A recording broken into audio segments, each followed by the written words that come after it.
Well, we're excited to welcome you today for our webinar about how to navigate the job market in a tough economy. We are recording this webinar on May 13th, 2020, and we will be sharing this in various places, but we just want to welcome WT students to this. We're happy to have some great folks here to share their knowledge and expertise. And so I'm going to go ahead and ask them to introduce themselves to us. And we want you to tell us about the work that you do and about your organization. So we'll start with Miranda Knippers with Champion X. Absolutely. Thank you so much, Amber. I really appreciate it. It's a privilege to be able to be a part of this. I am Miranda Knippers, and I am a proud WT alum, class of 2011. I currently live in Houston, Texas. I grew up in East Texas, just outside of a PennDOT town known as Palestine, Texas. So a Texas girl through and through, and I've had the fortunate opportunity of working with Champion X for just over 8 years now in various roles. My current role is supporting our college recruiting team across the United States, as well as supporting our corporate event team, and now also beginning to tackle what our corporate giving strategy is for the organization. So I look forward to our session today, and hope that we're all able to learn from each other. So thank you again, Amber. Thank you, Miranda. All right, next we have Andy Etheredge from Cactus Feeders. Good afternoon. Thank you for this opportunity. My name is Andy Etheredge. I work for Cactus Feeders. As Amber said, I've been with Cactus for about 11 years. My current role, I say HR people guy, but my official role is director of HR. I've been here 11 years, and kind of as it would have it, the longer you're at a place, the more work and hats you wear. So I oversee HR, recruiting, fit, safety. So I'm the people guy. So things that affect people affect me, and that's what I'm involved with, and love every minute of it. We're located in Amarillo, Texas, but we have 10 feed yards across Southwest Kansas. This Panhandle, we feed a year. And then we have pork operations in Iowa, South Carolina, and Georgia. So we're pretty spread out. We have about 800 employees currently, and our revenue is a little over $1 billion annually. So that's a little bit about what I do and where I work. I am a WT grad. I'll always be proud of that. And I don't know, I was muddled. So I had to go work a while and come back a while and go to get married a while and have a baby a while. And so I think I graduated in 06, but I can't remember. But anyway, that's a little bit about my background. Thank you, Andy. And next, Jeff Hooten with the Randall County Sheriff's Office. Thank you, Amber, and everyone. WT Career Services, what a wonderful opportunity. I think it's a cutting edge idea. Let's get the information out to our young people that are a little afraid right now, but we're gonna calm some of those fears. So thank y'all, WT Career Services, for what you do. I currently work as sergeant with the Randall County Sheriff's Office here in Amarillo, Texas. Career law enforcement. I started actually in Canyon in 82. That's 1982, not 1882, but 1982. Then I did my career at Amarillo Police Department and retired from Amarillo Police Department as a sergeant. Started over. I've been here at Randall County for 5 years, so I've done it a little while. I'm part of training and personnel under Dennis Rice, my lieutenant, and we do recruiting. We're a little bit different than the companies that I'm looking on the screen, and I'll explain more why we're kind of unique in this situation, in that we're not corporate, we're a government, and I'm frantically looking at the other companies to see if there's anyone that's close. But we do recruiting and background investigations, but also a large amount of training as mandated by state and federal law. So we have to keep up with those training hours. So just happy to be here, and thank you again for having us. Goodness, we have an all-star lineup. And on behalf of Career Services, our entire team, I just want to say thank you for your partnership with our office. Prior to COVID-19 and these interesting times, these employers have been a great support to our students. They come to our career fairs. They say yes when we want people to volunteer to teach our students to network. And so your servant hearts are just so appreciated. We thank you for what you do for WT and for our students. And so we're going to jump right into a really hard question. And that is, tell us about how this COVID-19 pandemic and other economic factors, depending on your industry, are impacting your organization right now. We'll start with you, Andy. Okay. Well, we have operations in 2 of the hot spots. So Amarillo, and I know y'all have heard about Moore County and Dumas right now, which is where I live. So we have the JBS plant up there. So we have closed down our Amarillo location. It's been closed since the week after spring break. So we're an essential employer. So our operations continue, but our corporate office has been on reduced staffing. We've been that way for quite a while now. We're actually, the executives are voting this afternoon on whether we open Monday or not. We're watching that very closely. And I think as long as the cases continue to go up, there's a strong argument to we've been working from home successfully, so our corporate office will remain closed. However, our feed yards and pork operations, it's business as usual. We have had some employees sick and quarantined and out. That total is probably up to about 10 employees company-wide, and out of 800, that's a pretty good number, I feel like. But it's day to day. It's the most challenging HR time I think I've ever been involved with in trying to make good decisions and keeping people safe, but also encouraging people to come to work every day when they know they're exposing themselves and also putting themselves in danger on behalf of our animals, which cannot take care of themselves without human intervention. So that part of it seemed very normal to me. I've worked every day, and so that's been very normal, just sometimes at home, sometimes here at the office. But as an impact to the company, we've had very little. I have a strong risk management department, and they were prepared for this type of event. So company, we're the strongest we've ever been. We're having a great year, but not so much for some of our customers who are allowed to have their own risk management program. Some of them have felt the impact of the market significantly. And our focus right now is working with our packers and our folks that are taking all of our cattle, keeping them open. I know y'all saw probably an article earlier today with JBS and some of the struggles they're going through right now. So our goal right now is to keep the packers open, help them do so. We've reduced some of our slaughter capacity, meaning normally we send between 25,000 and 30,000 head a week to slaughter, and we have backed off of that and made our customers the priority. And so some of our company cattle have been on a delayed schedule, but that hasn't been horrible. Right now we're running about 2 weeks behind, and we can survive that. So that hasn't been too bad for us. As far as recruiting and people, I've been pleased. We've had 3 office positions open for about a week and a half, and all of those as of today are filled. And that surprised me. I really thought we were going to struggle there, but that has not been the case. So from a recruiting, finding people and people continuing to work, we've not had a whole lot of issues. We haven't seen a whole lot of impact. So I don't mean to sound braggadocious in that at all, please, but we're very fortunate that the Panhandle is strong, the people are strong, and they've kept us working and kept our company healthy throughout this crisis. Thank you, Andy. Miranda, let's hear from you next. Absolutely, thank you. So to tell the story a little bit about what it's been like at ChampionX. So our organization is a specialty chemical company, and we service the oil and gas industry. So it's definitely been a very interesting time. Not only have we been juggling, of course, what we have been faced with COVID-19, but we have also been juggling a downturn in the oil and gas industry. So that has been, hopefully you can start to hear me a little bit better. I didn't change anything, so hopefully it'll start to come in. But it's been challenging to have to manage both sides of that coin, if you will.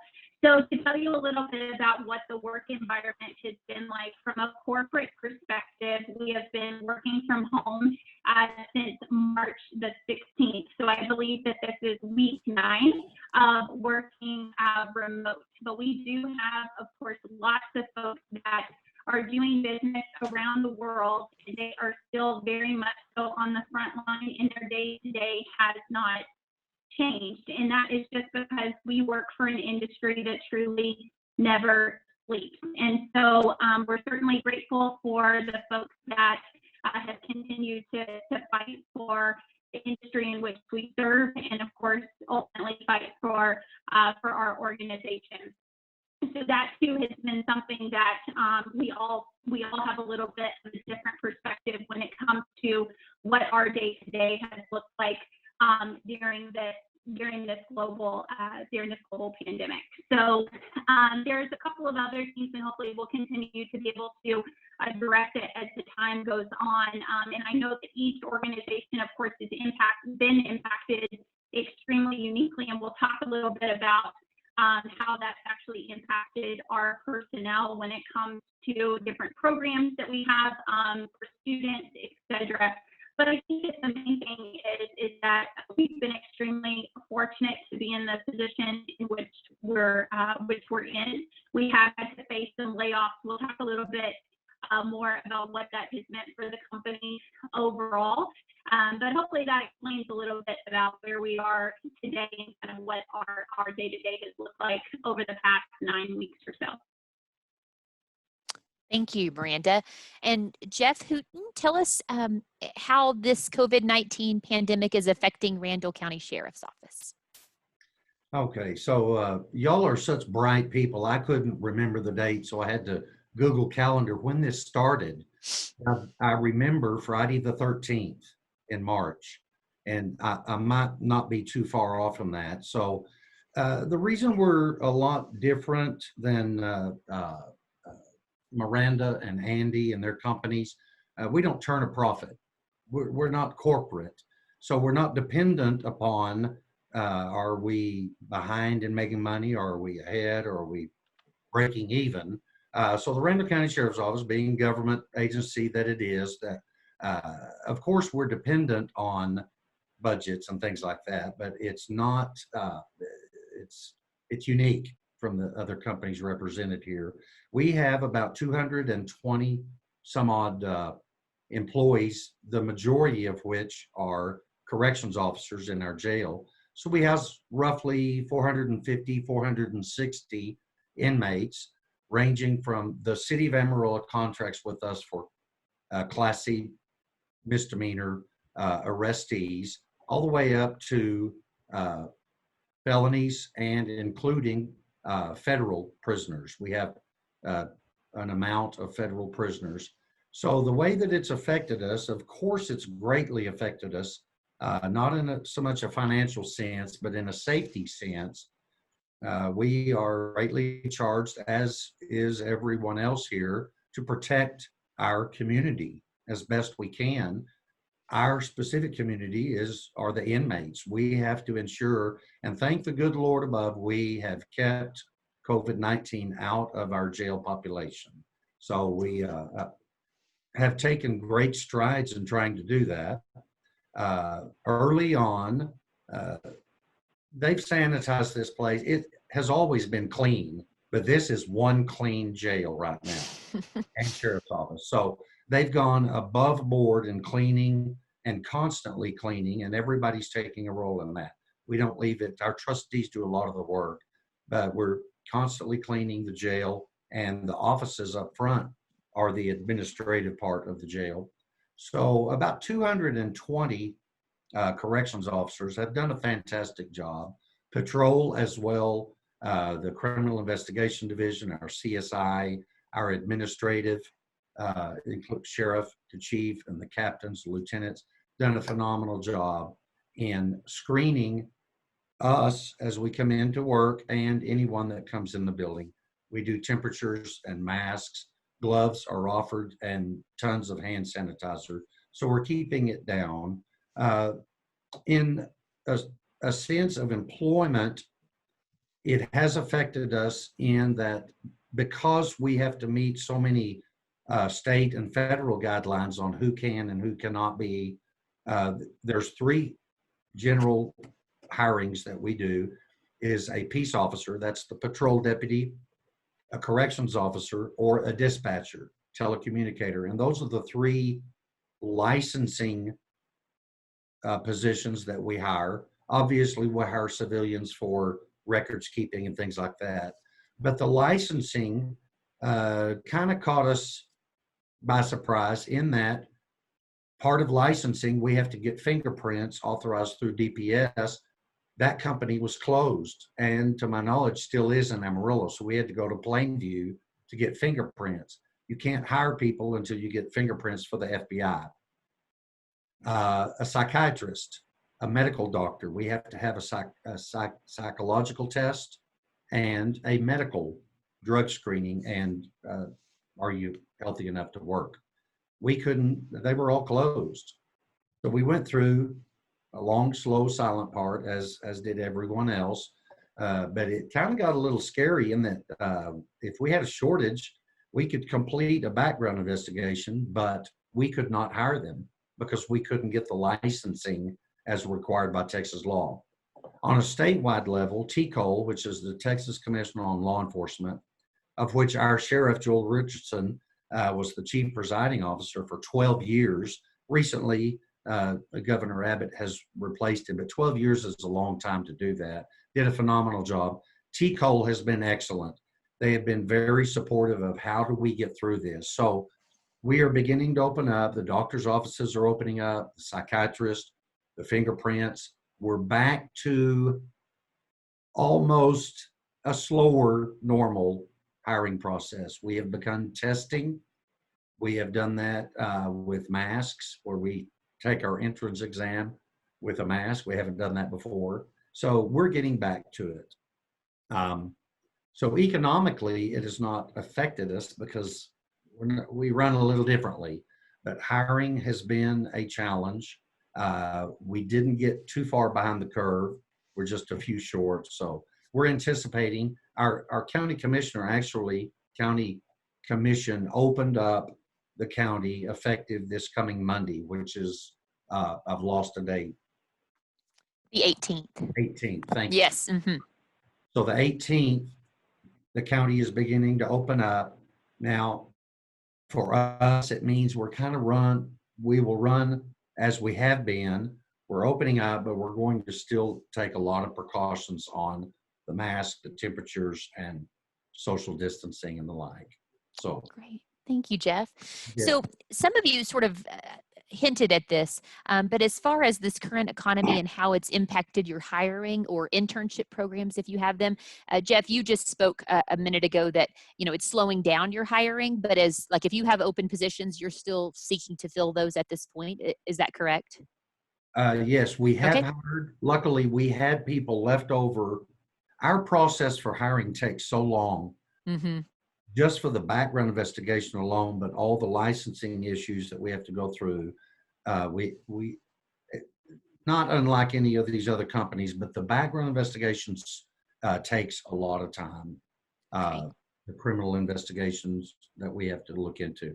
We had people before that we have begun depleting that hiring pool. Okay. And so now that we tested this past week, we will be able to add to that. Knock on wood, we haven't lost a lot of people. Good. People are afraid to leave in most circumstances when the economy is scary. They want to keep their job. They're not, it's from our experience, if the economy is booming, people want to leave for higher paying jobs. So luckily we kept people. They weren't looking for better paying jobs. So. Great.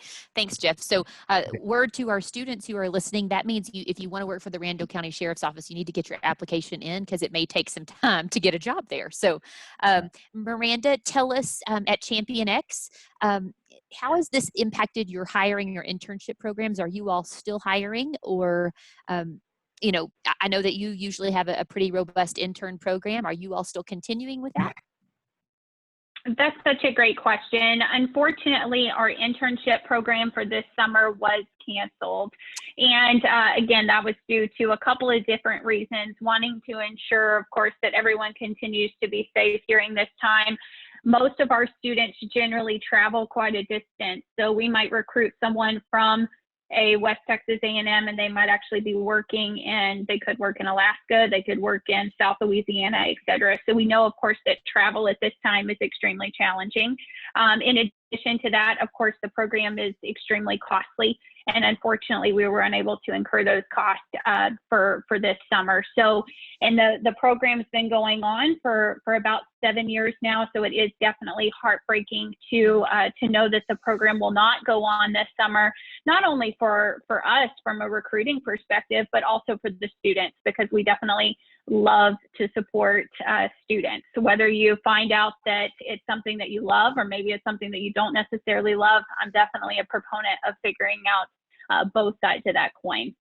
As far as hiring overall, some of our reductions did come from our talent acquisition team. So we can talk a little bit about that in a little while. So in a nutshell, your talent acquisition team is generally the team that actually hires folks. So they recruit people to come and to work for the organization. Most all positions have been frozen, but I did hear, I believe it was last week or so, that there are definitely recs. So those are positions that are open and are actively being recruited for. Of course, they are pretty targeted positions, so that means that they're pretty well deemed as essential, and it might be something that's pretty laser focused in what they're looking for as far as degrees, etc. So that's something to think about there. So it's a little bit of a good news and a little bit of a sad news situation, I think, when you look at it overall. But I certainly do hope that we'll be able to ramp things back up in the not so distant future. Miranda, thank you. Okay, Andy, how about at Cactus? You mentioned that you just filled 3 positions. You were excited about that. So do you all have openings right now? Do you continue to have openings? Are you still continuing with an internship program this summer? Yes, so the answer to all that is yes. So we have openings currently. So our normal recruiting practice at the college level is our entry-level foreman role. And so we're looking for ag-related degrees and students ready to go to work, after May graduation. So that has not stopped. So we have, I think right now, we have probably 4 positions that we're actively recruiting for. If you know of anyone wanting to move to Syracuse, please let me know. Syracuse, Kansas, not Syracuse, New York. So let me know about that. But our internship, I'm even more excited. We have 12 interns that will be arriving on May 26th. And although I think the really only big change with that is we have educated them that we are an essential employer, that we are feeding animals and we're vital to the food supply to the United States, and not only that, but the world. And we've asked them to really think about their social distancing etiquette, making sure that, even though they might be close to a town like Amarillo or Lubbock, that they would think twice about going in and seeing friends or meeting up on the weekends when they're off and things like that. So, and if that's a problem, to let us know. I don't think in the current environment that would be, but we've booted up some of our questioning and making sure the students are aware of what they're getting into, because we are trying to protect the feed yards. But other than that, our internship will be as big as it ever has been. And I'm way excited about that. I think it's important they understand that regardless usually of the economy, we rarely have layoffs because of the type of work we're in. Ag life is hard. Feed yard life is harder. Carl can attest to that. But if you lack stability and that kind of role in a tough economic environment, we're a good option. And I think it'll show. We were hoping that this summer they see our other employees showing up every day, even in the hot spots, and seeing that sometimes you go to work regardless of what our environment is, because other people depend on you showing up to work every day. That's one of the things we're going to talk about in orientation. So it's a little different as far as the approach, but the numbers are not. And then back to our office setting, like I said, we've recruited for 3 office positions, and those are filled as of today. 2 of them are have relationships with WT, and I'm excited about that, and are former students, so that's excellent. And so again, surprisingly that those were filled so quickly, and they were experienced. It's not really pulling from other degree fields that they're not qualified or anything like that. They had experience and had a degree that fit with that position. So even more exciting from that standpoint. But again, with the unemployment numbers, just a small story. We've had a lot of unemployment claims coming through from employees that have left, and then we fall back as the base period employer. I can't get the responses into unemployment because the online crashes quite a bit and the fax lines are constantly busy. So in that environment, I was pleasantly surprised that we've been able to hire and get quality candidates, degree candidates that are highly qualified. So I'm very positive in that area. Thank you. Oh my goodness, such good information. So employers, I want you to know we recently surveyed our students and we asked them about how the COVID-19 had impacted our students. And it was really interesting. We had 879 students who responded to the survey, and 51% of our students, their jobs have been affected because of COVID-19. So students have either been furloughed or laid off. And another 17% of students were expecting that maybe their jobs would be impacted. So this next question is really to help those students. So I want to know if any of you have ever experienced a furlough or a layoff, or if you've had to lay off or furlough employees. And then further, if you could just tell us what advice would you give to our students and alumni who've been laid off or furloughed? We'll start with you, Andy. So here recently, we have not had that experience. We've had no furlough. We did consider it for one location that was at pretty high risk, that was not animal related, but we ultimately decided to keep people working. I was part of a mass layoff at one of our feed yards it's been about probably 7 years ago. And where we just decided, because of we were in a drought at that time, if y'all remember, and because of the national herd, we just decided that we could not keep that feed yard full with cattle at the time. We've since reopened it and brought back a lot of the employees. But in those moments when you just don't have a choice and it's the best overall choice for the company, I would encourage them. You spoke about this a little bit earlier, Amber. This is a very intimidating time. I think it's hard enough for me to get on these Zoom calls and do these types of things. And then when you say it's going to go on the YouTube channel, that sent chills down my spine, because my words can be used against me at some point. But I think it's important for those students, regardless of the interviewing environment or what they're struggling with, that even if they're furloughed or they find that their plan got altered in some way, to keep applying, keep fighting, and keep getting out there, and keep letting employers know that they are out there. Because I guarantee you, I know it's been our focus, but the minute things change and we know that there's a viable candidate, we want to call them and we want to be involved in their career path. And so, although it's very intimidating and somewhat, as I said, from an HR standpoint, this has been very trying for me professionally, as far as just day-to-day issues that come up that we've never handled before. And I think sometimes we get in the habit of, oh my gosh, they're calling again, or I talked to them last week and they're following up. But in hindsight, in looking at that, I appreciate those candidates that stay in touch, because I know where they're at and where they're at in their career search. And we can address that as soon as I have an opening. I can reach out. And it feels so good to be able to tell that hiring supervisor that calls you that says, hey, we lost somebody unexpectedly. Who do you got? And I can say, yes, I have this person that I talked to last week, and I know that they'll want to have a phone call from you. And that's also worked on our internship level. So Carl talked about that earlier, as far as we have some last minute internship availability in our CVI area. That was unexpected. So if we know those students, or if we know that there's potential even internships out there that have gotten canceled at the last second, they may still continue to reach out, because there could be some opportunity there that we just found out about yesterday. So I would encourage them to just stay involved, stay in touch. An email never hurts, and they may not get a response, but I guarantee you the employers are watching and paying attention and taking note. So good. All right, Jeff, how about for you all? have you experienced a layoff? I know, as you said, you are government funded, not for profit, but have you experienced this or had colleagues who were laid off? Or what advice would you give to our students who are looking for work right now?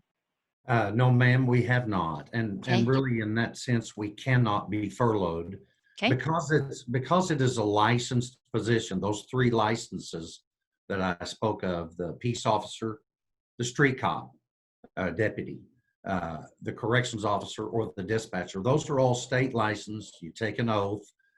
So we can't come up with a shortage. It's just not really possible or feasible in that sense because it's a government agency. There are places in the Northeast, different states, and I'm not going to address that unless you choose to go to one of those states and choose to work for a county government or a city government or a state police agency. There are some that are facing such dire consequences that they are laying off some sworn peace officers. Not here, not in Texas. It's not going to happen. So in that sense, it's a very secure position. And going back a little bit, we've actually hired 3 during this COVID-19 lockdown, and one of which was an intern.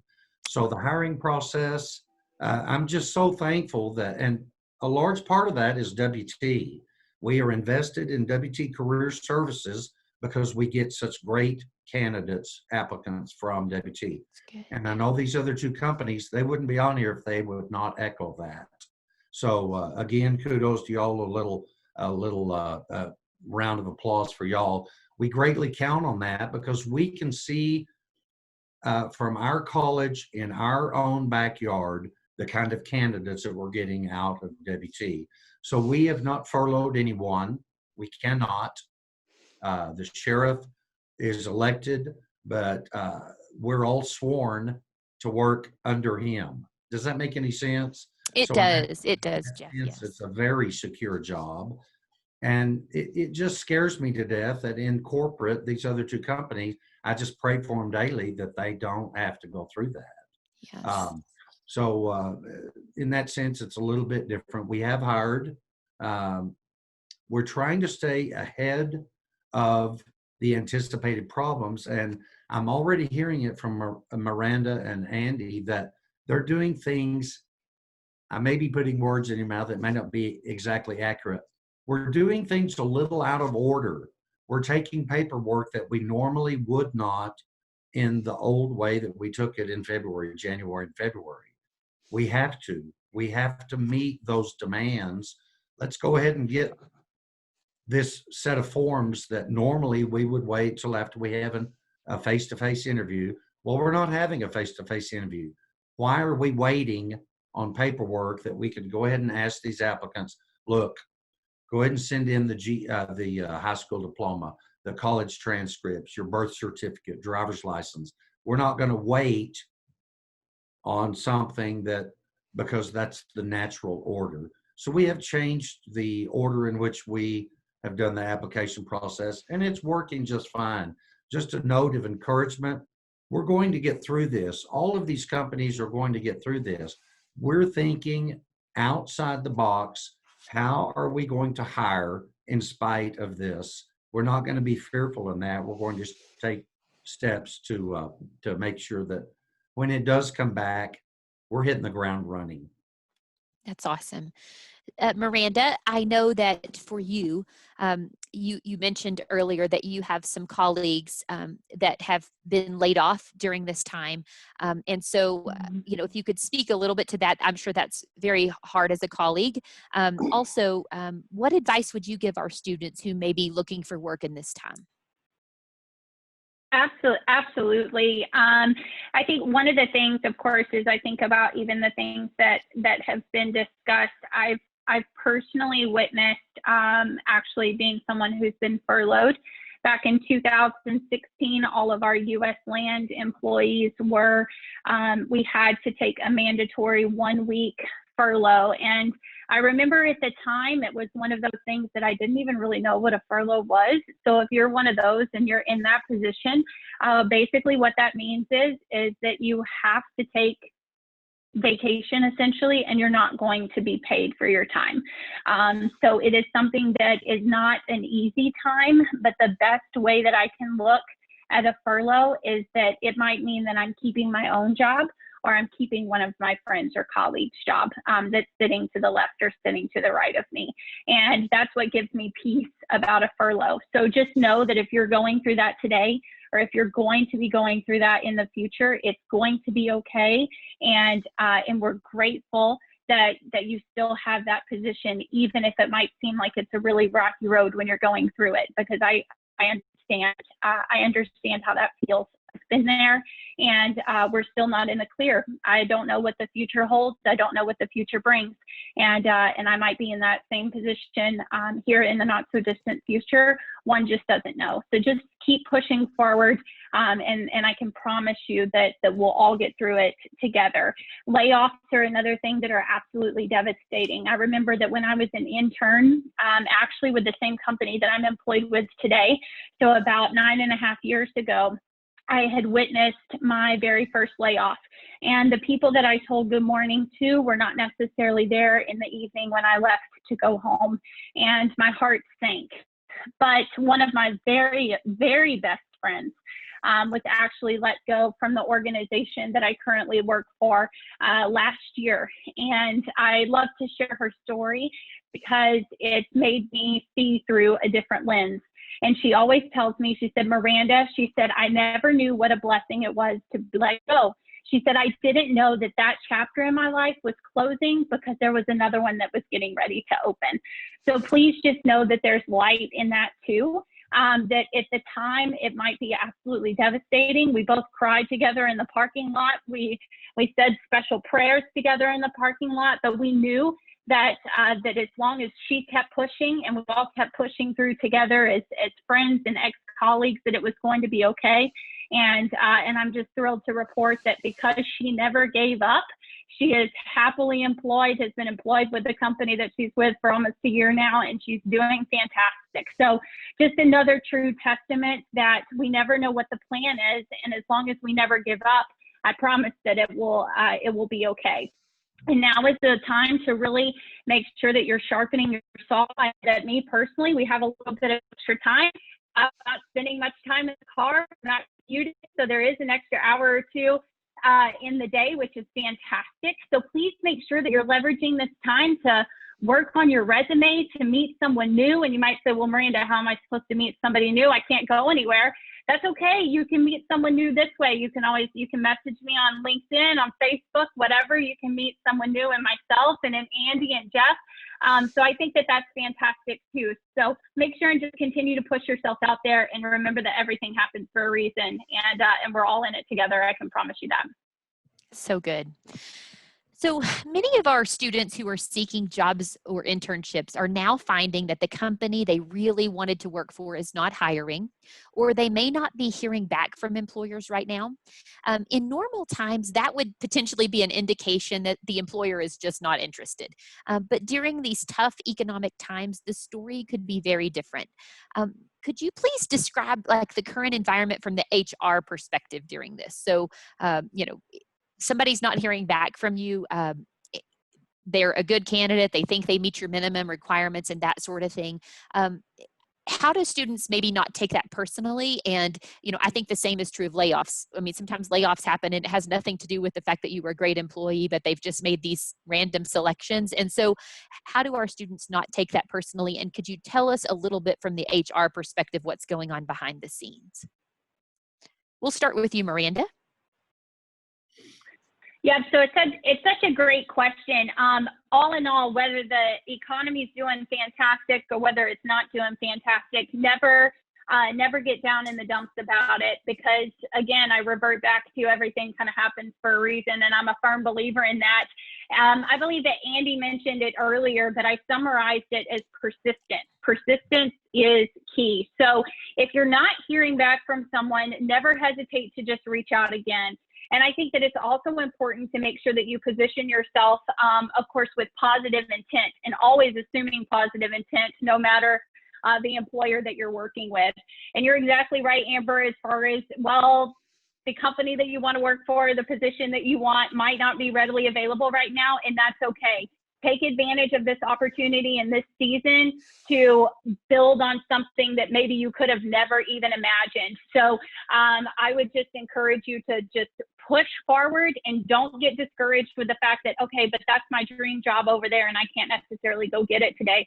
Go get something else. And I guarantee you that when I'm looking at students to go and recruit and those sorts of things, I'm going to admire that persistence and I'm going to admire that go-getter attitude, because that's definitely the person that I want on my team. So never give up, keep pushing forward. And again, maybe it's not the golden jewel that you've always been dreaming of, but there's another thing that's in store that I guarantee you will help you along the way. Even myself, because I work in oil and gas, it is a very cyclical market, whether we have COVID-19 going on or not. I've always got to have a plan B. And that's something that my dad has worked in oil and gas this August. It'll actually be year number 40 for him. He's done this a very long time and he's been through the ups and the downs. And so he warned me when I came in to this particular industry, and he said, Miranda, there's going to be the highest of highs and it's going to be awesome. And he said, there's going to be the lowest of lows. But he said, I promise you, you'll learn along the way. And he said, always make sure that you, one, save for a rainy day. And then two, always make sure that you have a plan B. And so you might ask me the question, well, Miranda, so what necessarily is your plan B? And my plan B is I actually also have a degree in education. And so my plan B is education. If the door closes for me in oil and gas, that's the next place that I would like to turn to. So I would challenge you as students, no matter where you are, make sure that you have some sort of a plan B in mind. And whether that be near term or long term, I think it's important to cover both bases. So hopefully that's a little bit helpful, Amber. That's so good. Andy, how you mentioned this, you love it when students follow up and they're persistent, but you talked earlier, you being in HR for Cactus, like, I know that you wish that you could focus all your time on just hiring the next great candidate, but sometimes you've got other things going on. And so if you're not calling a great candidate back right now, could you tell us a little bit about what it's like for you? Okay. So I've got a couple of perspectives on that. So one of it could have nothing to do with the economy. They could be short-staffed in HR, which I worked that way for in several capacities, and they just can't get to everything in a given day. And if the positions aren't exactly what I would call on fire, it may not be top priority for that HR person. So I think the big word for me in this response is patience. And if you're currently employed and not your dream job, keep that job, stay patient, and just give that employer the benefit of the doubt. There could also be some internal things going on. They could have prematurely posted the position to see what interest was out there, but maybe in reality, the position's not actively, the hiring supervisor doesn't want to really interview until they get closer to that person's retirement, or they know more of what's going on. There could be some internal politics in that. And so you just have to know that there could be a lot of things that you'll never know are going on. Here's two different stories. When I first got married, I had to relocate. So I quit my good job and moved to Amarillo, and I could not find a job. I was still a student. My wife was working part-time at Amarillo National, and I needed to work. And so at that point, I took a temp. I signed up with a temp agency, and they sent me to all kinds of different jobs. I'd been working in farming and ranching. I grew up on a farm. My first job, I was a test proctor at a discount tire store, because those technicians have to be tested and they need someone administrating the test. So I did that for a couple of weeks, and then ultimately XIT Cellular, I think is what it was called, or Cellular One, was looking for temp jobs for nighttime collections callers. And I took that job on. They ended up hiring me on permanently part-time. And then lo and behold, I was still a student, still working, and I just felt like we needed a little bit more income. So I took a job at Wonderland. And I was 25 years old, and they would not let me run the Texas Tornado because you had to give seniority. I ran the helicopters in Kittyland. That was what I was qualified to do on a part-time basis, but it was a guaranteed job. They hired me because I was older, and they never have older type applicants. So I was a shoo-in for the job, and I showed up for every shift, and I had quite a bit of fun that summer doing that. And lo and behold, something worked out for me later on that summer. I got a full-time job from one of the temp jobs I took at Hastings Entertainment. They hired me in the HR office, and bing, bang, boom. Moving forward to Hastings after being there, I decided it was time to make a career change. And I applied at Cactus Feeders. And I applied for an accounting job, which was some of my degree background. Never heard a word. I had contacts there. I had followed up with them. They had let the HR director know, now my current boss. But it took from the date of application to the date of the first interview, it was a year. For me to get hired, it was 14 months because of some internal things going on. They were going to replace a position, but several people were not on board with that person exiting at that time. It just took the HR director a while to get all the dominoes in place, if you will, to get me onboarded. I never pressured. I applied, and then he called me out of the blue. I interviewed, and then it was nearly 60 days later before he called with an offer. So I share those stories to tell you, you never know what's going on, but don't be afraid to take whatever you can get for the time being. And don't be afraid to stay patient. And that's a big word. Kim posted patiently persistent. I love that. Stay focused on the employers that you're interested in. Stay focused on them and persistent, but also be patient because there's a lot going on behind the scenes that we may never know. And that's my short answer to that. Thank you, Andy. All right, Jeff, how about from your perspective? Someone applies at the sheriff's department and they're like, gosh, this is my dream job. They must not like me because it's been 3 days and I haven't received an offer. So could you tell us, Jeff, a little bit from the sheriff's office perspective, what maybe is going on behind the scenes? Okay.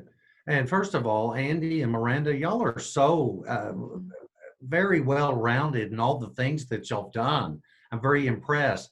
But the message that y'all are getting is exactly what these youngsters, 18 to 25-year-olds need to hear. Don't be afraid to grow where you're planted, okay? In a lot of cases, you can transplant yourself somewhere else later. But Miranda hit on it greatly. She said it so well. We look at these people that have the tenacity and the toughness and I'm going to make it kind of attitude. That's who we want to hire. So if you got to flip burgers for 6 months, 9 months, 6 years, don't set the calendar and don't think that this is forever, okay? The Wonderland story, what a fantastic story, right? You knew that you didn't want to stay there forever, but your next employer is probably looking at what did they go through. These youngsters that are going through this, they're going to be able to tell their kids and their grandkids what they went through and how difficult it was and how successful they were when they got to the other side of that bridge. So in that sense, do what is necessary to get you through this because we're all saying the same thing. This is not going to last forever. So when we look at applicants, when I first started this back in the early 80s, the general mentality was if this applicant had more than 2 jobs, they were almost looked at, they're really kind of unreliable because they're job hopping all the time, right? They've had 3 jobs. Absolutely, we're not going to hire them. They can't keep a job for 35 years. The mentality used to be keep the job for 35 years. Well, that's all been gone for decades, actually. It can go sour on the other side, in my opinion, also. If you've got, 12 jobs in 3 years, there could be a problem. But in this time, this is unprecedented. We're not afraid of that. If you've got a job for 6 months, that job that you didn't want, the career that you're not seeking, we're impressed that you stuck with it, that you had the tenacity and the mental fortitude to stay with it and take care of your family first. That speaks volumes to character and those ethics that we're looking for anyway. So So good. So all of you have touched on this, but we just want to reiterate that during these times, if you can't get your dream job, it doesn't mean you shouldn't take a job, right? Or keep your part-time job, or continue to work at that. I know it can be really disappointing when you graduate college and you had these dreams to start this job in a particular industry, but just a good solid work history and work ethic is going to be impressive no matter where you worked, whether it was Wonderland or serving people in a restaurant. There are lots of things that you can do. So I want to just ask you all, during periods of high unemployment, like we're experiencing right now, record unemployment numbers, the positions that you are going to post, you're going to be having lots of applicants for those jobs. And so what advice do you have for WT students who are looking for internships and our graduates who are seeking full-time positions during this period of high unemployment? We'll start with you, Jeff. There again, this is a little untested water. So, I mean, this is hard for us to come up with clear answers, quite honestly. For internships, we count greatly, specifically if the criminal justice majors are interested in pursuing an internship. We go through Dr. Hooten, sets up the internship program for our sheriff's office, and we kind of leave the ball in his court. Well, obviously, I mean, the schedule for WT changed in mid-March or early March, and well, spring break, I guess, is when y'all, you took a long spring break. Is that correct, Amber? That's right. Very long one. And I'm not trying to put you on the spot, but the summer session plans are still kind of in the air. I believe they're doing mostly online, that summer one, and summer two is kind of up in the air still as far as whether or not we'll have classes on campus. We should be back on campus in the fall. And a lot of that has to do with Governor Abbott and what they allow to be opened up. But my point being, we're looking ahead. We're going to take interns. If WT's closed, we'll get online and look for interns that way. We're changing the way we do things. We can't do things as normal. We're not going to say, well, we can't get any interns, so we just won't try. Absolutely not. We're going to do what it takes to try to get an internship program, whether it's through a college program or not. That being said, if they're going to school online, there may be other ways, and we need to pick the brain of you experts at WT Career Services and Dr. Hooten and the powers that be in each of the schools at your at the university. How do we do that? Can we do it through an online program? We haven't really addressed that issue with WT, quite honestly, but we need to start thinking for the summer sessions and in the fall. We need to prepare ourselves for the fall. So we're open. We're not going to refuse an intern if there's a way that we can do it beginning online instead of through the school. And as far as full-time positions, there again, we are offering all full-time positions. We are about 3 short right now, so we're actually pretty good shape. Awesome. Good. Thank you. How about you, Andy? What advice would you have for students during this period of high unemployment? How do they stand out when they're applying for positions and so forth? Probably twofold in my answer. One is this is a time where you need to lean on your contacts. And if you have any favors to call them in.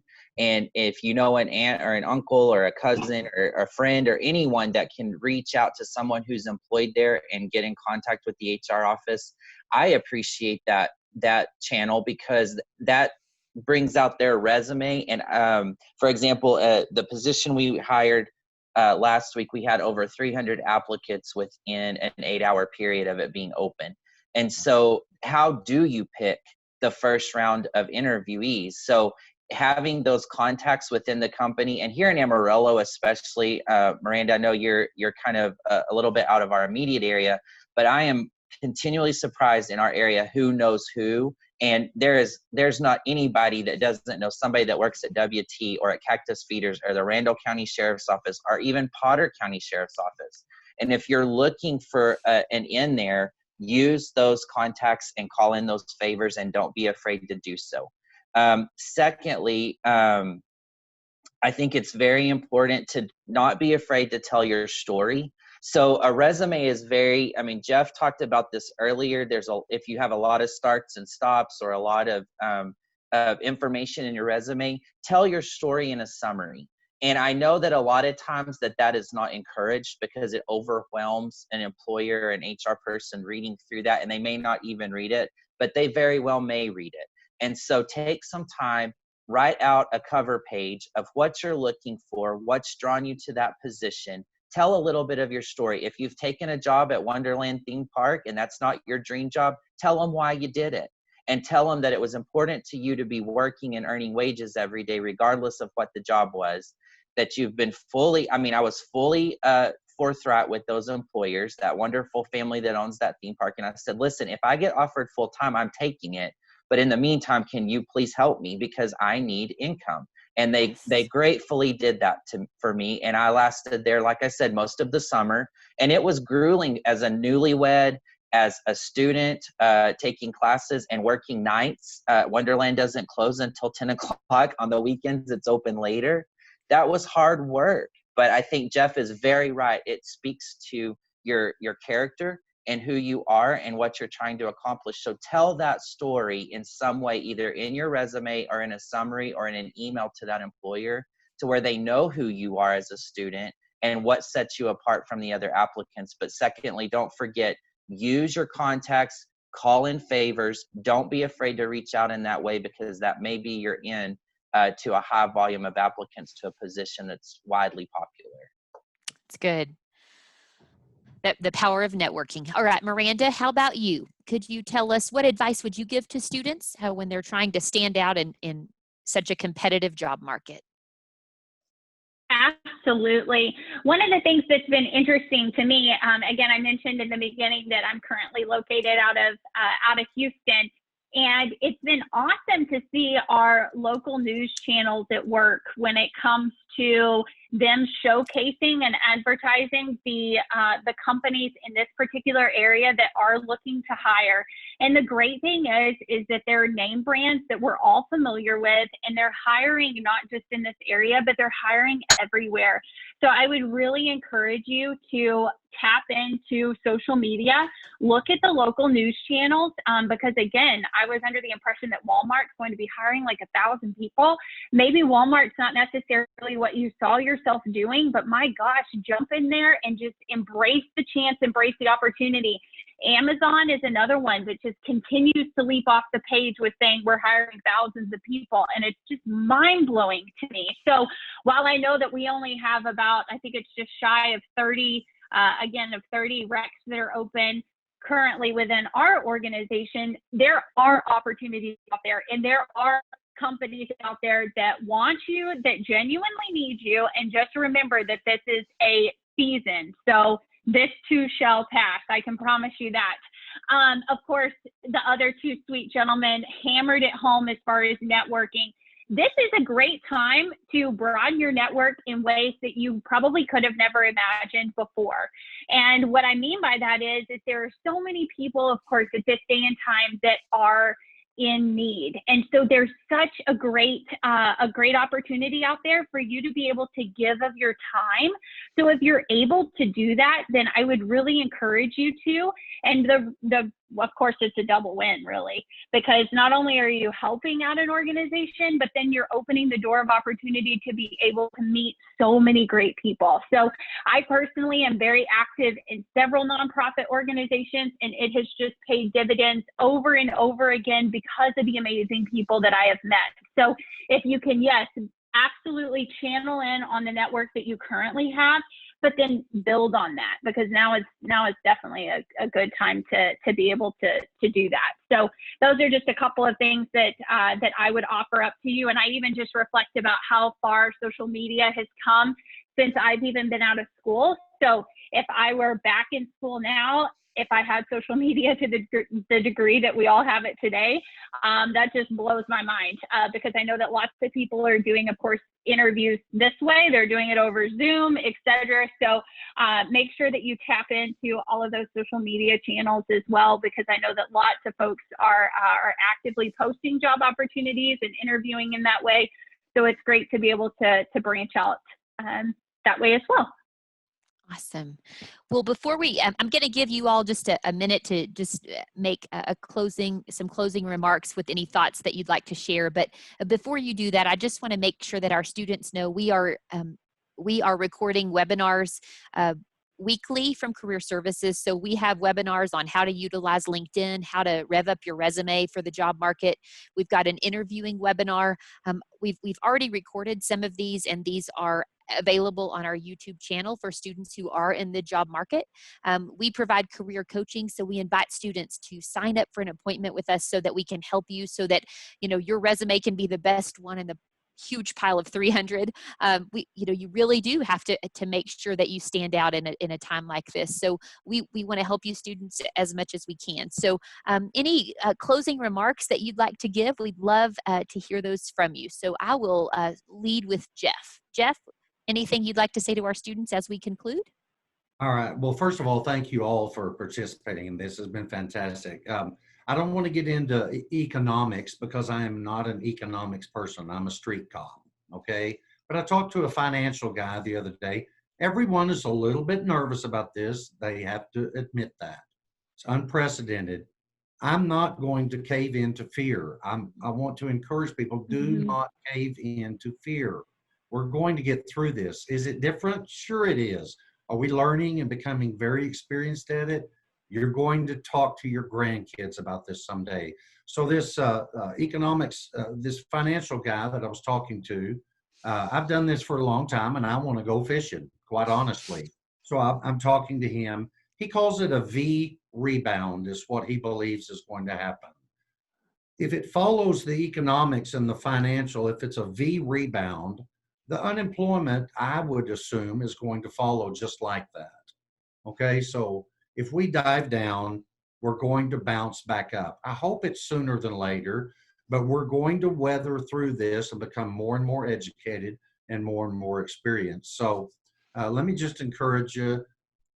We hire some people every once in a while, and it's not too often, but we hire some at times that say, honestly, after they start here, absolutely, I do not want to do this for a career.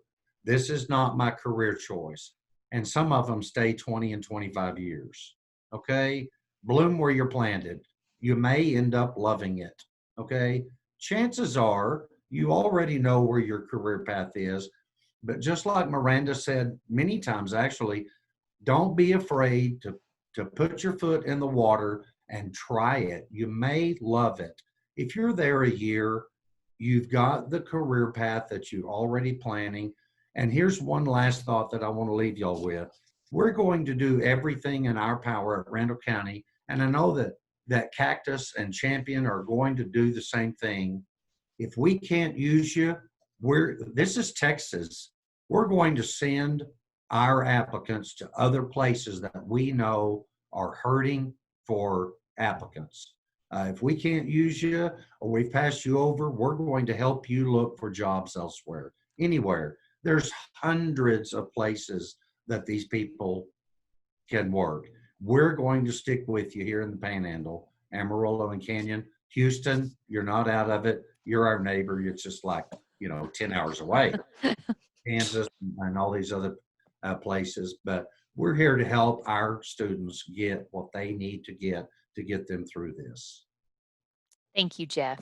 All right, Miranda, how about you? Closing remarks?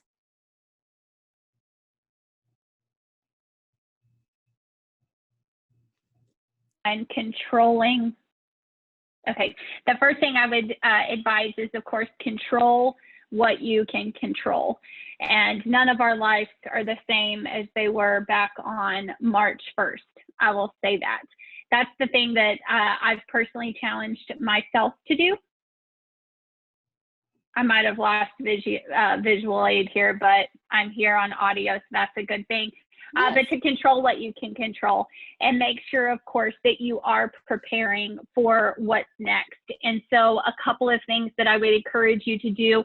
Perhaps you're a tactical person and you're thinking to yourself, oh my goodness, so what are the Cliff Notes version of this? What can I do today, tomorrow, Friday, that are things that are pretty realistic for me? And just a couple of thoughts that I would pose to you, and Amber mentioned one of them, but that's making sure that your LinkedIn profile is up to date and good to go. Make sure that you have a professional picture. The great thing is that you can just put on a nice top, or you can put on a shirt and a tie, and you can have your friend take a picture with a great cell phone because they're so advanced these days. So making sure that your LinkedIn profile is good to go. Make sure you have a professional picture. Make sure that your resume is really sharp and crisp and to a T. That's, of course, going to be essential when you go out and about. And then also making sure that you Google yourself. And this is something that I always challenge students to do. I know that when you go in and you Google Miranda Knippers, oh my goodness, you can find out a lot. It's a little scary. So if you've never conducted that exercise before, I would definitely encourage you to do it just to see what's popping up about you, because you never know when an employer is going to do that, especially in these times. So make sure that you take the time and the opportunity to do that.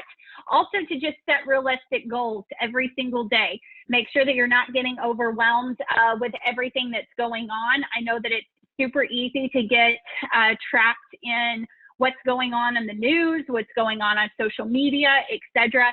But make sure that we just set realistic expectations for ourselves and take it one day at a time, and put our best foot forward in everything that you do. So thank you again to WT Career Services for including myself on behalf of Champion X. We're certainly always pleased to support WT, and it's been phenomenal to hear about cactus feeders and also what's going on at the Sheriff's Office. I'm just always fascinated to learn different views, different perspectives. So if there's anything that I can do to support any of you, again, always feel free to reach out during any means of communication. We're happy to do whatever we can.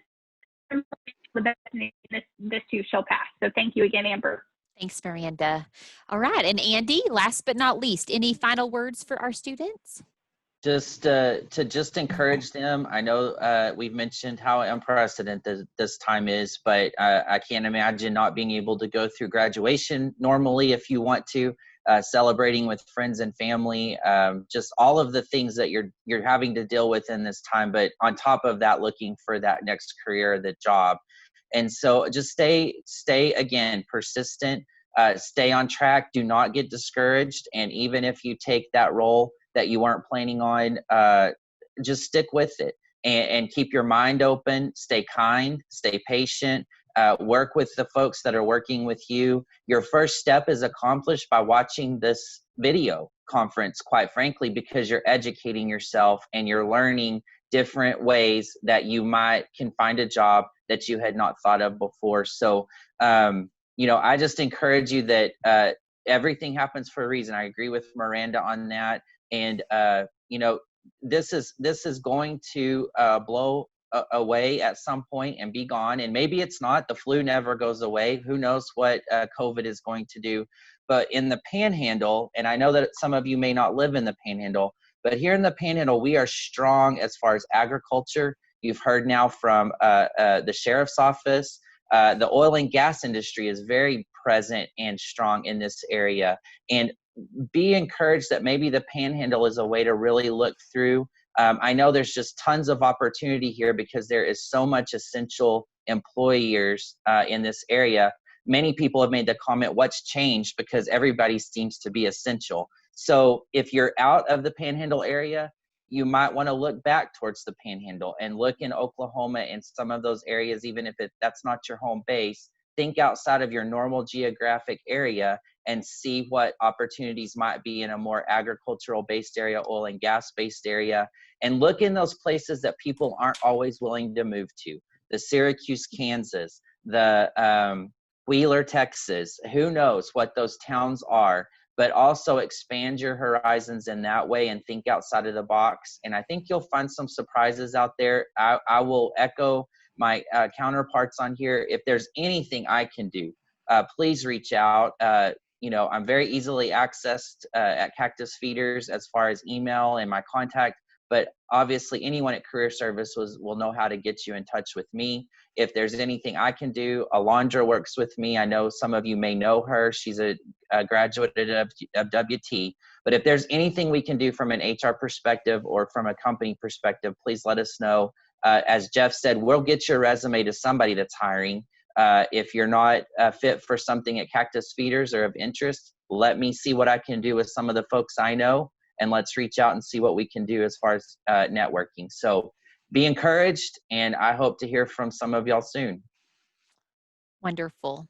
Well, thank you again so much for your time. We are so lucky to have great employer partners, and you all just shared such wisdom. So I hope that this is an encouragement to the students who will watch this. And so thank you again.